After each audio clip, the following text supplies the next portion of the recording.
Assalamualaikum warahmatullahi wabarakatuh. Jumpa lagi dengan saya di channel Babang Service. Oke guys, ini kita dapat kiriman paket servis dari Landak Ngabang, masih daerah Kalbar ya, hanya beda kabupaten. Ini kita unboxing dulu, kita buka dulu untuk paketannya. Ini ada paket servis ya, dan usernya ini juga udah chat. Ini pengirimannya dari daerah Landak, tepatnya itu di Ngabang ya, Kabupaten Landak. Dia satu provinsi sama saya, sama-sama di Kalimantan Barat, hanya saja saya di kota Pontianaknya dan yang user ini berada di kabupatennya guys.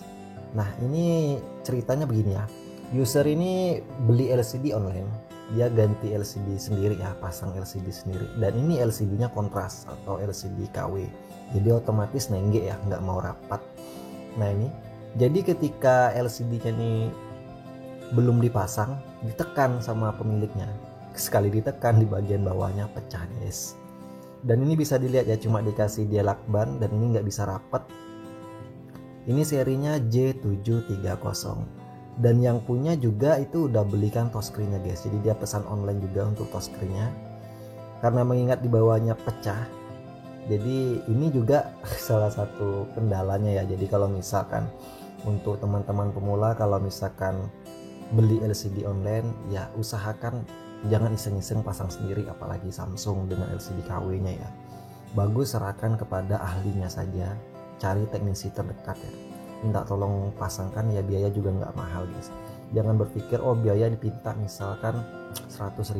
Jangan berpikir 100.000 itu mahal, tapi pikirkanlah tingkat kesulitan dan resikonya. Jadi perlu teman-teman garis bawahi di situ ya, kalau yang beli LCD sendiri dan minta tolong pasangkan sama teknisi, pertimbangkan di situ. Jadi ya ini efeknya karena dia pasang sendiri akhirnya pecah guys. Alhasil nggak jadi dipasang, hanya dilem saja sama dia, dikasih lakban saja. Nah ini untuk touchscreen yang baru, udah dia beli, dia pesan online juga, dan ternyata dia nggak bisa masang guys. Nah ini nggak mau disentuh ini di bagian bawahnya. Jadi di bagian bawahnya itu nggak mau disentuh. Nah ini oke lah, karena ini nggak mau keluar, jadi kita langsung matikan saja handphonenya guys. Kita tunggu sampai dia mati. Selanjutnya kita buka nih untuk lakbannya, karena ini handphonenya nggak dilem kata pemilik ya. Ini hanya dikasihnya lakban saja untuk penahan LCD-nya guys. Karena sebenarnya dia perlu sekali dengan handphonenya, karena banyak file, banyak data. Jadi ketika hidup langsung dia salin datanya dulu ya, karena di bagian bawahnya itu nggak bisa disentuh katanya. Jadi dia pakainya ini main handphonenya ini pakai rotasi. Jadi ketika dia ngetik, ketika dia buka aplikasi itu dia pakai rotasi, dimiring-miringin gitu. Jadi dia pesan touchscreen dan dia chat saya minta tolong pasangkan. Dan ini kita lepaskan dulu ya untuk LCD-nya. Ini nggak dilem guys ya, hanya dikasih lakban saja sama dia. Namun sepertinya ini double tip di bagian bawah yang asalnya itu nggak dibersihkan, jadi dia sedikit lengket ya. Nah ini kita buka dulu ya untuk LCD-nya. Jadi LCD ini belum sempat dilem, belum sempat dipasang, hanya dites saja. Baru tes karena mungkin nggak rapat ya, dipaksa tekan di bagian bawahnya, alhasil pecah. Jadi inilah efeknya kalau iseng-iseng pasang sendiri. Nah ini framenya nanti akan kita bersihkan lagi guys ya untuk framenya. Bisa dilihat kameranya, wow buram guys. Itu bisa dilihat lensanya kotor sekali ya. Nggak tahu ini kameranya masih fungsi atau tidak, jernih atau tidak. Sepertinya ini kelihatannya kameranya, lensanya udah kotor guys ya. Oke, ini kita tes lagi LCD-nya apakah masih nampil atau tidak, masih normal atau tidak tampilannya ya. Ini kita tunggu dulu, dan udah masuk ke menu ya, alhamdulillah ya masih normal untuk tampilan gambarnya. Oke mantap guys. Kita matikan lagi, kita tunggu sampai betul-betul mati ya. Setelah itu baru kita buka untuk fleksibel LCD-nya kembali guys. Nah ini LCD-nya mereknya Y8 ya. Nah itu mereknya Y8, dan kebanyakan user yang beli LCD Y8 ini rata-rata pesan online. Jadi sering saya sampaikan kalau pesan online, chat penjual, tanyain merek LCD-nya itu merek apa ya. Jadi untuk teman-teman pemula seperti itu ya, ditanyain dulu untuk penjualnya LCD-nya merek apa. Oke, tanpa berlama-lama ini LCD-nya langsung kita pisahkan, LCD dengan touchscreen yang lama yang pecah ini. Kita tempelkan di atas mesin separator, kita hidupkan pemanas dan vakumnya guys ya. Kita tunggu sampai panas 75 sampai dengan 85. Ini udah panas di 80-an. Serasa ini udah cukup panas, jadi kita langsung seset ya. Dan ini penyesetannya saya gunakan kawat pemisah berukuran 0,03 khusus OLED sebenarnya ya. Cuma ya saya gunakan juga untuk di LCD yang berpanel IPS. Dan ini LCD kontras ini tebal ya, jadi dia bukan AMOLED. Kalau AMOLED kan dia nggak punya lapisan. Kalau kontras ini dia punya lapisan guys ya. Lebih kurang sama dengan IPS ya, tebal LCD ini guys. Nah ini kita pisahkan, udah berhasil.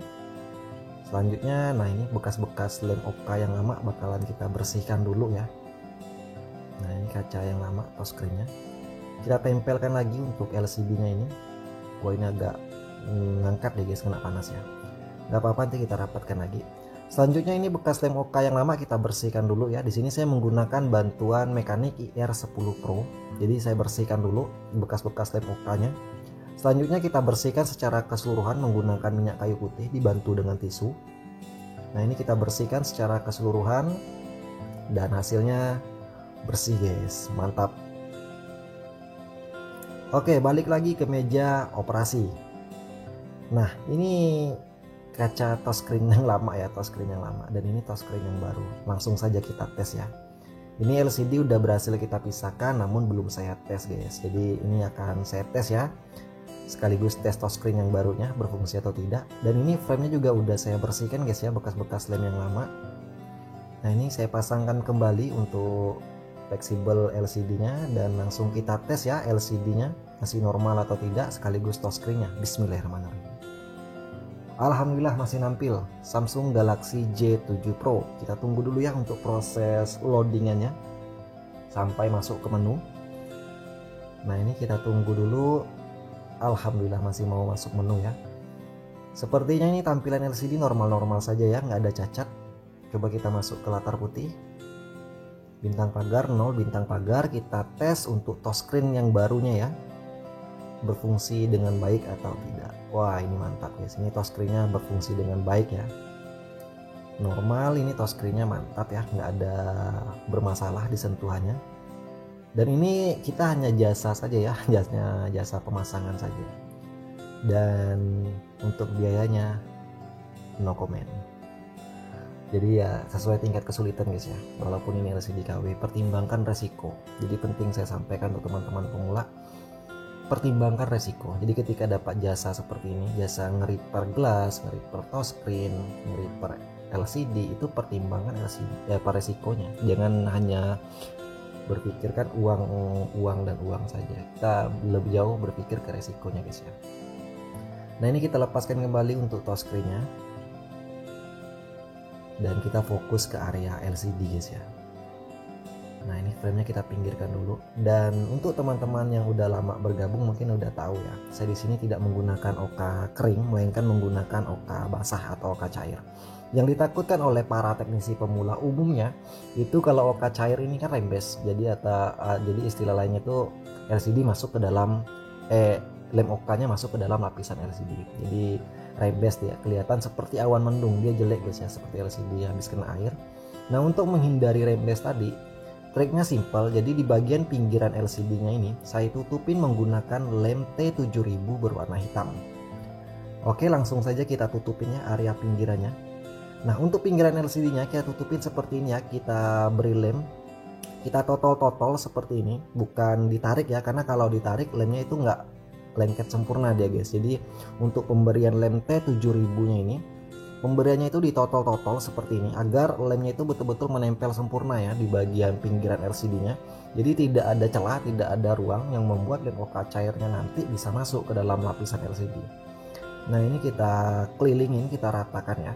Jadi lanjutkan yang tadi ya, untuk teman-teman pemula, kalau misalkan ada user yang minta pasangin untuk nge-repair, pertimbangkan ke resiko ya. Jangan langsung oh biaya sekian, kita ambil biaya hanya pasang saja sekian misalkan, itu pertimbangkan resiko. Dan yang pemilik handphone juga yang minta pasangkan, karena sekarang untuk harga spare part itu bukan rahasia umum lagi ya, karena di pasar online itu banyak sekali.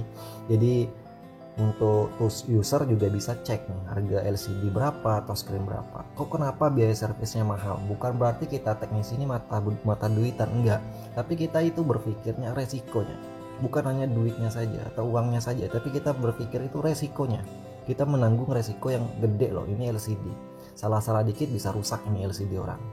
Jadi untuk para user juga pertimbangan ke situ ya. Jadi jangan berpikir teknisi ini hanya ambilnya mahal sekian. Jadi ya pertimbangkan resiko yang masangnya guys ya. Jadi seperti itu, jangan sampai ada salah paham ya, seperti itu ya. Nah selanjutnya ini udah kita ratakan, tinggal kita tunggu lemnya kering. Itu kurang lebih 10-15 menit. Lebih lama lebih bagus guys ya. Kita tunggu sampai betul-betul lemnya itu kering sempurna. Balik lagi guys, ini udah saya diamkan kurang lebih hampir setengah jam ya, dan saya rasa ini udah kering sempurna untuk lemnya. Lanjut kita kasih alas dulu, karena kita akan memberikan lem OK cair, takutnya meluber ke meja servis, sulit untuk membersihkan guys ya. Selanjutnya ini saya bersihkan dulu di area LCD nya menggunakan minyak kayu putih seperti biasa dibantu tisu. Terus saya bersihkan kalau ada debu menggunakan pompa debu ya. Selanjutnya kita tambahkan lem OK cair secukupnya saja. Seperti ini kita berikan lem OK cair ya. Jadi untuk teman-teman pemula penting kalau LCD KW Samsung kita ganti touchscreen gunakan OK guys ya, karena kalau nggak gunakan OK biasa sentuhannya error. Kadang sentuhannya itu kadang mau, kadang nggak, ada bagian bahkan yang nggak bisa disentuh kalau tidak menggunakan OK. Yang kedua juga makin tinggi dia guys, jadi tingginya itu jauh lebih tinggi lagi daripada sebelumnya. Jadi penting menggunakan OK cair saja ya, jangan nggak menggunakan OK malah jelek ya guys. Tambah lagi ini LCD KW ya. Nah ini kita ratakan untuk lem OK cairnya. Kita cek kalau ada gelembung, kita dorong dulu ya keluar. Nah ini kita cek, wah ini nggak ada ya. Selanjutnya kita bersihkan lem-lem OK yang meluber ke area pinggirannya, kita lap ya. Karena kalau nggak dilap ini juga bisa mengakibatkan rembes. Jadi untuk teknisi pemula, teman-teman pemula penting ya diikutinya tadi. Kalau misalkan lem OK-nya ini yang meluber keluar ini cepat dilap, karena kalau dibiarkan lama-lama juga bisa mengakibatkan rembes. Nah ini soket touchscreen-nya nggak saya pasang, dan saya di sini untuk mempresisikannya tidak menggunakan frame. Jadi caranya simpel aja ya, ini langsung saya ikat saja. Kita ukur tadi ya, kita ukur dulu, ini kita ikat dulu ya biar nggak goyang-goyang. Kita presisikan, kita luruskan dulu ya. Selanjutnya kita preskan di LCD-nya, di frame-nya, sorry, bukan di LCD, di frame. Nah ini kita cek, wah ternyata udah pas ya. Kalau udah pas seperti ini kita lap dulu guys. Ini ada lem OK yang meluber nih, kita lap lagi ya. Kita ikat lagi di bagian atasnya, jangan terlalu kuat ya pengikatannya, takutnya malah pecah guys ya untuk touchscreen-nya. Ini kita tidak gunakan frame karena mengingat itu tadi guys ya, ini LCD KW. Kalau LCD orisi tetap saya pasangkan di frame agar jauh lebih presisi.